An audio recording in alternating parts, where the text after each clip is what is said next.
let's get right into it. I'm not going to say anything that is unnecessary in an attempt to prolong this video.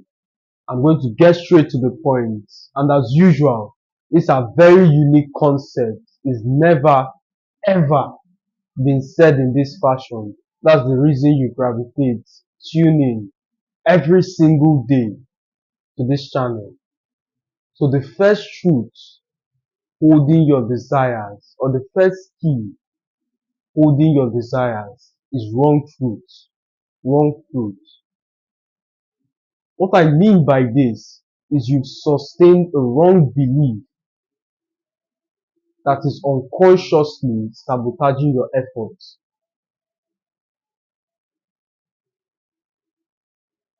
I've taught it in this house that belief controls your reality, and that subject is not limited to the law of attraction and all of these abstract concepts.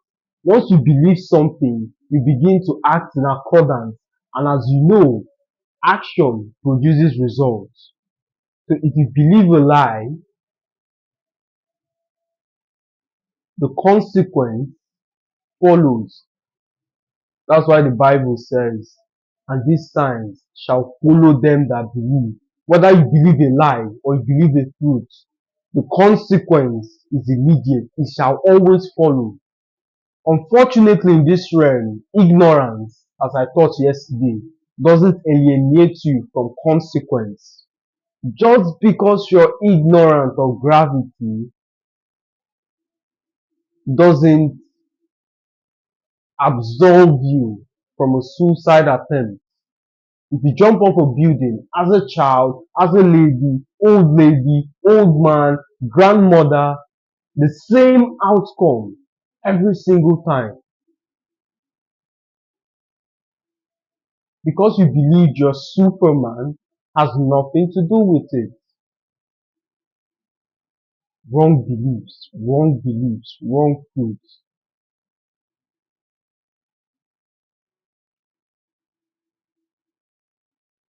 What is truth? Truth is an idea you believe to be true. And the idea creates your reality. In order to change your reality, you change the truth and the reality change. As studied countless times, you do not solve problems by using logical solutions. They've already been tried and they do not work. That's what anyone will try and do. Instead, solve problems using psychological solutions. Don't solve problems by locking horns with the problem or trying to provide a solution for the problem. You solve that problem by providing solution to the cause of the problem. Cause of the problem.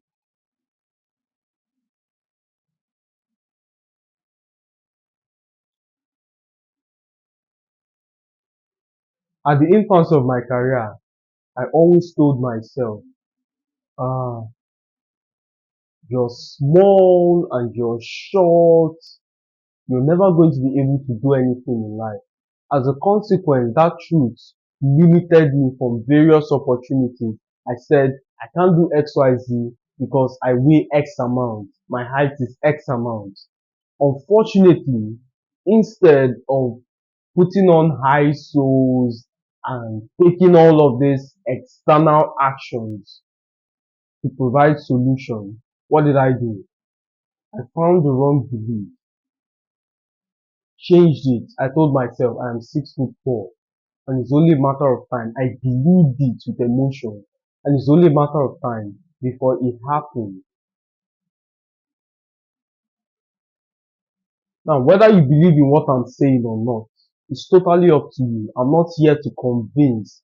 I'm not here to audition for your approval. But if you go to the previous videos, compare a video from a year ago to now, and you can truly see the difference. Again, the truth is not beneficial to me in the sense that if you improve your life, it's your life you improve. It doesn't necessarily correlate to my own life. So me, you accepting the truth that it's possible for you to increase your height, it's possible for you to make money, it's possible for you to get to the next step of your destiny has little to no bearing on my life. Yes, I'll get fulfillment that you listen to me. Yes, I'll be happy. It is a therapeutic way to live. Seeing your life is spent improving that of others. Yes, it has something it does to you inner. Aside that, there is no direct correlation of your life to mine.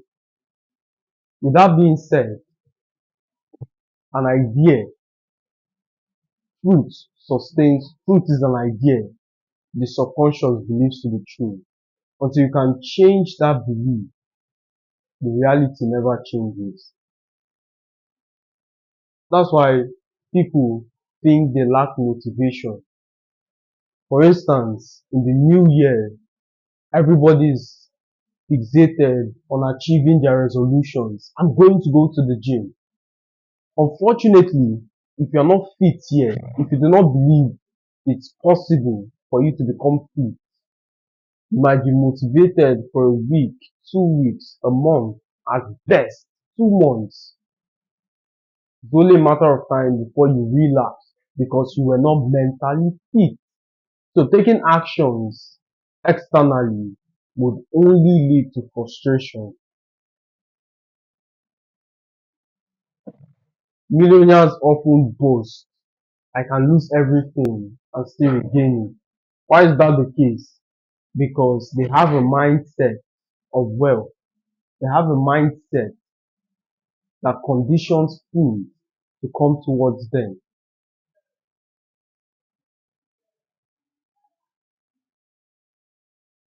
Mindset, mindset, mindset, mindset. So one of the things I would like to quickly highlight before we move to the next level of this teaching is one,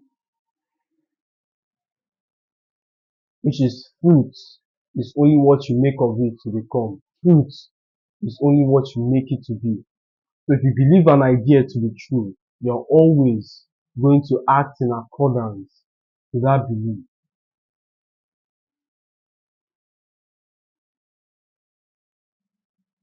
If you believe I'm never going to get that job because of a woman, you're right. I'm never going to get that girl because I'm short. You're right. I'm never going to achieve success because I win X amount. You're right. So anything, as Henry Ford said, whether you believe you can or you can't, you're right. So let's move to number two. The second truth that hinders you from achieving and realizing your goals is morality. Unfortunately, especially in Christian circles, and they've indoctrinated you and created a perception of what morality is supposed to look like.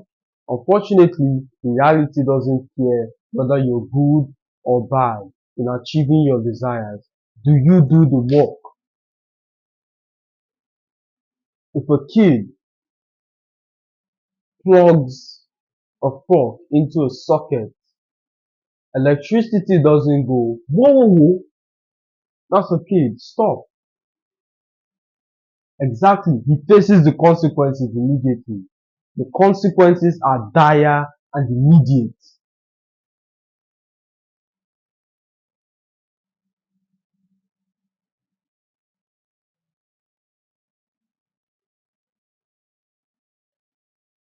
Consequences. So morality has nothing to do with achieving your desires, whether you're a good person. Quick story. I used to foolishly believe, especially at the infancy of my career, I would walk around my day being as cautious as possible.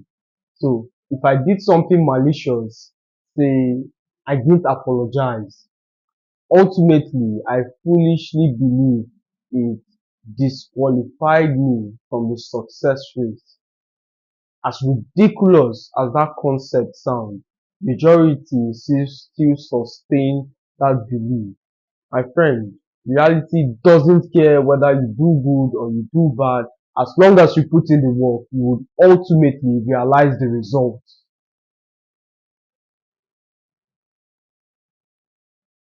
So truth is what you make it to be. Truth is what you make of it to be. The morality, okay, we're on point two.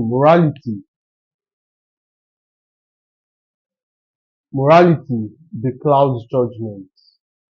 Morality beclouds judgment. So for instance, if you're too moral, if you lean into the side of morality, it beclouds your judgment. A company is bleeding. The only way to stop the hemorrhage is to lay off a bunch of people. From a moral standpoint, you want to save everybody. You think about the families and everybody who is going to be lost, the children who would not eat or go to school. As wonderful as that is, if you make a decision based on that mindset, it anchors the company, ultimately thinking everybody. And that's which you fear still came to fruition. Erring in the opposite direction of logic, which is to lay a bunch of staff. And when the company is afloat, you make sure that the results or the job security is not necessarily and directly tied to a single customer, a single contract deal. You do not hire before you have achieved the goal. I had a situation where this company, they got a contract to fulfill some deal. It was a 3-year contract. No deposit has been made. Out of enthusiasm, they hired a 23-story building of which they occupied 1 to 2 floors. So in business, this is a business advice, way beyond the purview of this discourse. But in business, never hire for growth or in anticipation for growth. Create space for growth, but never hire in anticipation for growth.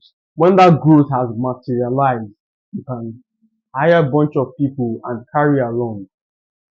Now, this is not limiting yourself. This is not canceling out the manifestation process.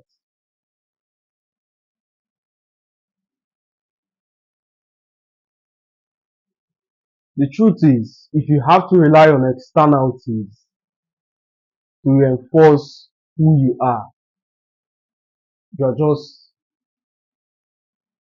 that betrays lack. That shows you desire something. If you were manifesting correctly, if you truly had your desires, why do you need a 23-story building to prove that point, to validate it? Exactly. So don't place your self-worth or the manifestation process on something external. So that's one.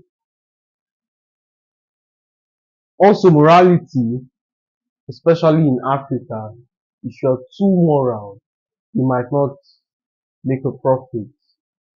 I was in the hard drive business previously, and something we do is to get hard drive, authenticate it, package it ourselves, sell at the same price as manufacturers. It's still the same process manufacturers undergo, only that we're able to cut the cost of assembling. A moral person can look at it from an external standpoint and go, that's immoral. That's not something I want to be part of. You're basically deluding your customers. This is brand new from the company. I don't want to be part of it. As a consequence, you miss thousands of dollars. Now, is that immoral? Is going directly to a second-hand store or going directly to the company and buying the parts, saving yourself the cost of assembling in an attempt to maximize profit, is that immoral? Nothing is good or bad. except thinking makes it so. Da Vinci famously said, so nothing is good or bad except thinking makes it so. If you believe it's bad, then it is. If you believe it's good, another man's morality is another man's immorality. To live is to risk distortion. But the emphasis of this video is truth is whatever you make it to be. Truth is whatever you make it to be. If you believe an idea, subconsciously you will begin to act in accordance to that belief. In order to change that reality, you must change the subconscious belief, and your reality follows suit. It's as stupid as trying to change something in the mirror by putting your hand in the mirror. What's the easiest way to change? Exactly. The mirror doesn't smile before you. And as always, my friends, it's a pleasure speaking to you. I'll see you in the next one.